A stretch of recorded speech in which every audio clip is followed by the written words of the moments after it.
So, ladies and gentlemen, this podcast will include profanity because we're dealing with Tommy Lasorda. We're going to take a direct quote in relation to what he thought of this player. Now, Doug Rao, he hated him. Dave Kingman, he hated him. Yuppie, he hated the mascot. Didn't like Reggie Jackson too much because of the Bud incident in '78. But the amount of profanity he used against this guy, basically a 222 hitter on most days, is beyond and beyond. Tommy Lasorda lost his mind about this guy and should have been charged for uttering threats, but that was a different world back in the '70s into the '80s. So today we're talking about World Series hero, '84 World Series hero for the Padres, the king of the bubblegum blowing contest, had his own card for that, Kurt Homer Bevacqua. Now, Kurt Anthony Bevacqua, uh, born January 23rd, 47 in Miami Beach, played in MLB from 71 to 85. He's notable for his performance during the '84 World Series, where he hit 2 home runs, winning one game for San Diego, and a 4.12 batting average as the San Diego Padres DH. He also played for the Maguez Indians in the Puerto Rican Pro Baseball League from '77 to '81. Now, his showing off during the World Series homers kind of pissed off a lot of people, but Lasorda was pissed off against this guy well before he hit those homers.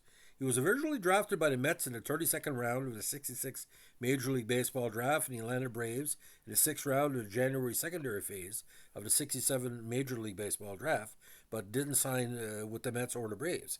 After leading Miami-Dade College to the FJCC baseball tournament, he finally signed with the Reds, who selected him in the 12th round of the secondary phase of the June '67 draft. He was immediately a utility player, taking the field at every infield position, as well as the outfield wide on the Reds farm system. He was eventually traded to the Indians for outfielder Buddy Bradford on May 8, '71, and made his big league debut shortly afterwards. Though he batted just 204 his rookie season, his versatility on the field proved valuable to the Indians.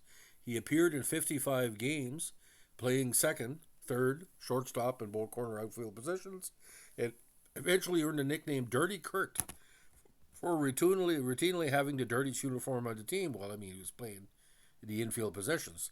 Now, Bevacqua spent most of the '72 season with the Portland Beavers of the PCL, where he batted .313 with 9 home runs and 72 runs batted in.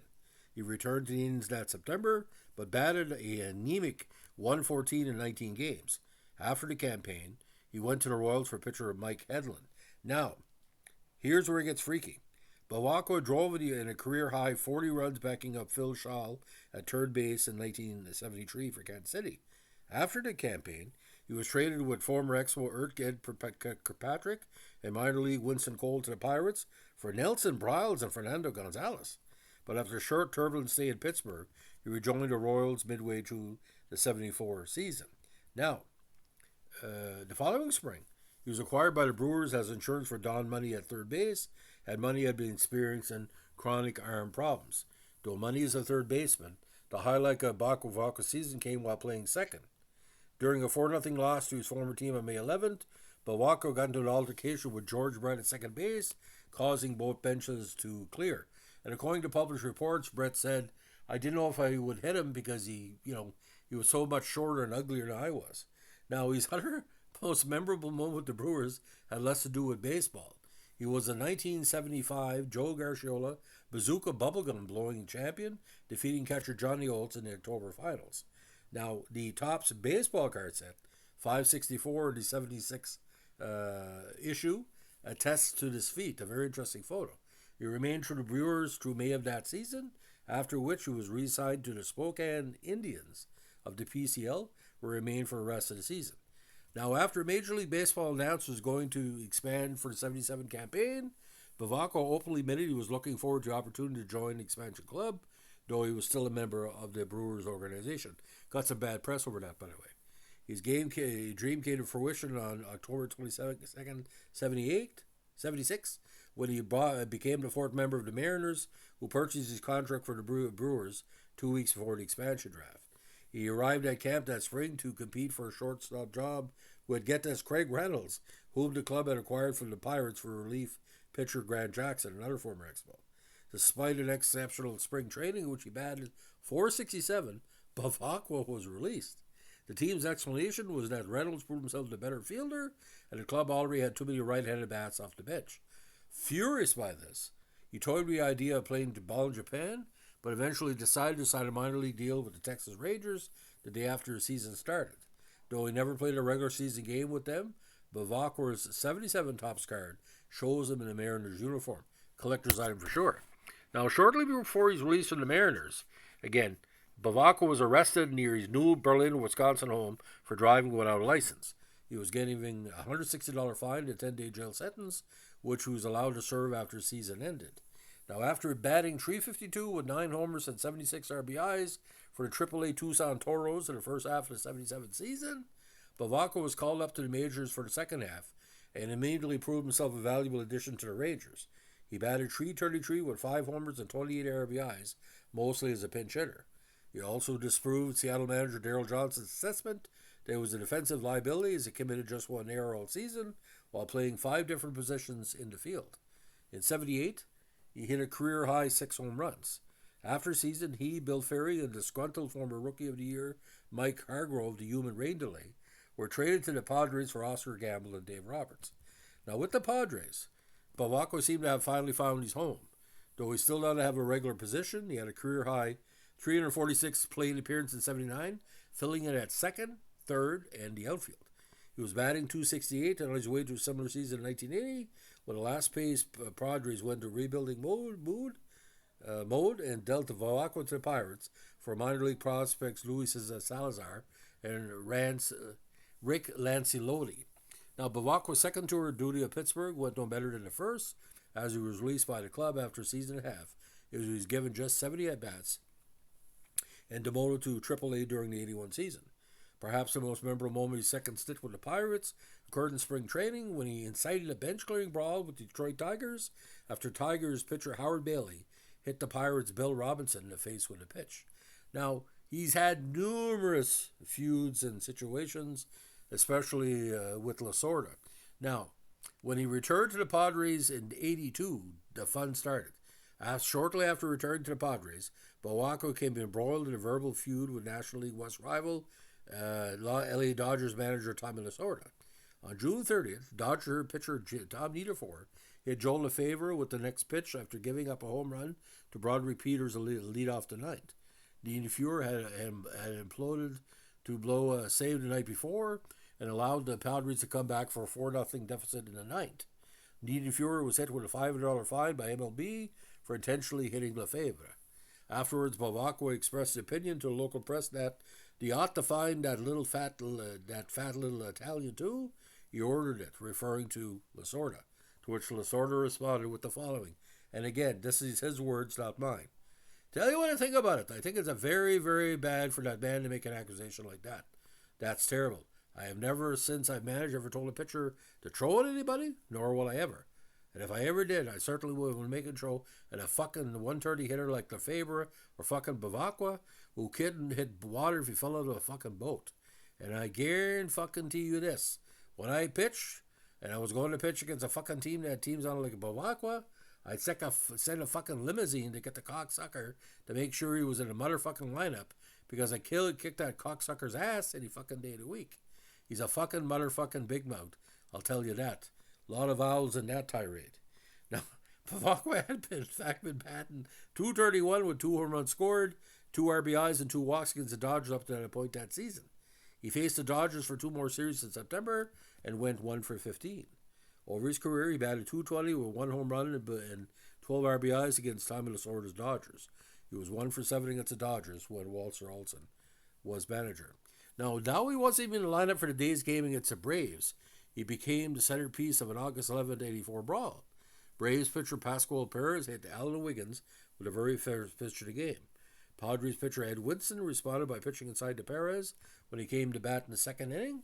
Home plate umpire Steve Ripley warned Woodson, who threw him again in the fourth regardless, causing both benches to clear, and Woodson and Padres manager Dick Williams to get ejected. Eventually, Perez was hit by a pitch from Craig Lefferts, causing benches to clear again. The final brawl of the evening occurred in the ninth when Craig Nettles, who homered his previous at-bat, was hit by Donnie Moore leading off the inning. In fact, both managers, both replacing managers, 4 pitchers and 5 position players were ejected from the game.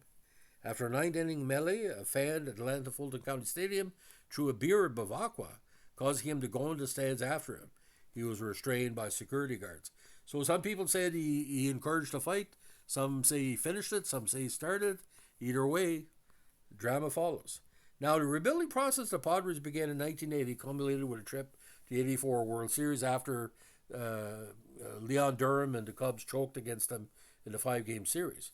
It was Bevacqua's only trip to the postseason, and though he batted just 200 with 1 home run and 9 RBIs over the regular season, Williams used Bevacqua as his DH in 3 games of the World Series.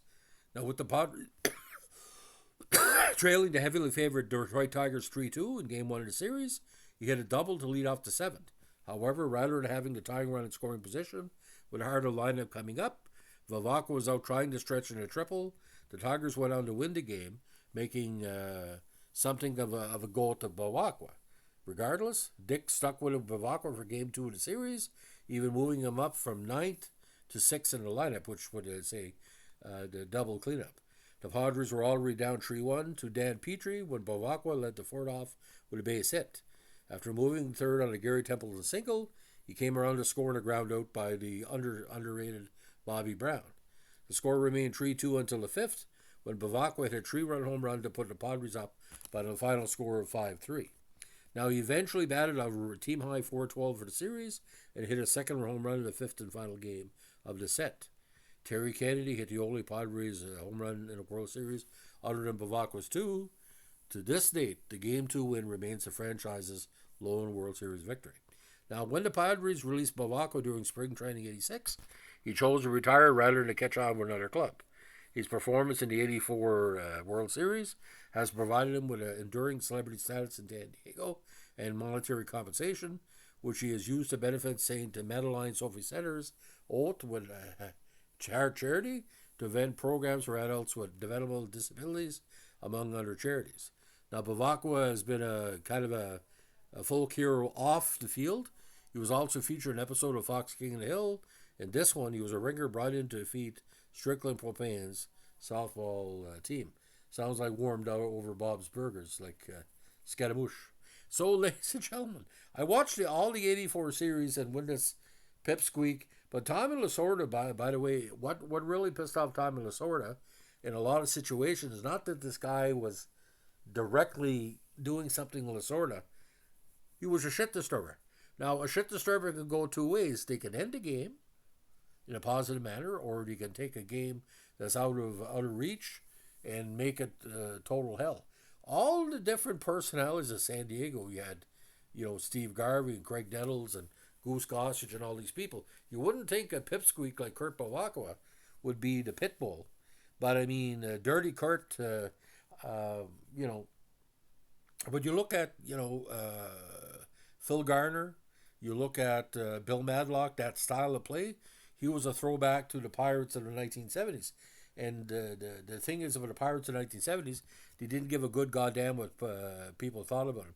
But Kurt Bevacqua, for what he did in the World Series, with the talent he had, I mean, that's just amazing. And some of these old cards, he kind of looks like a no-name Phil Gardner. So when I saw some of these old San Diego photos, I literally thought that was it was Phil Garner in drag. It had to be. So career 236 average, 27 home runs, 27 home runs, 270 RBIs, 214 runs scored, and 12 stolen bases.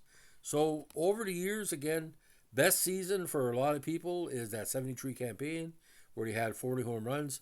But during several seasons in the 1970s and into the 1980s, he was averaging between 24 and 30 RBIs a season. Evidently, that's about the length of his power was going on. And not say it was a hangers-on, but you do the rough math on those situations. And I give you an example.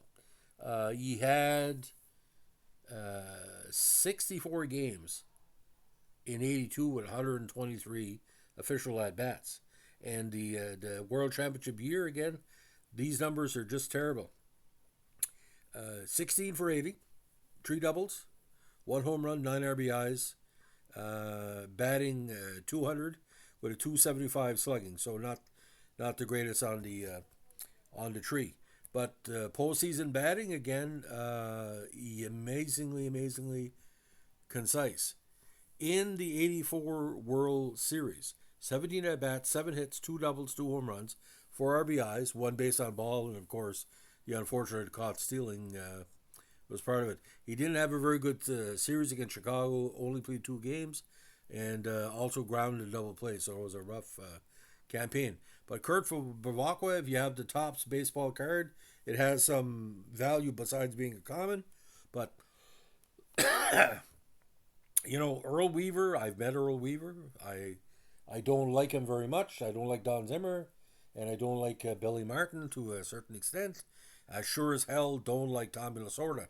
Anybody who throws a mascot out of the game. But Doug Rao was he's a workhorse for him, and now he's humiliated in the '70s as well with the open mic.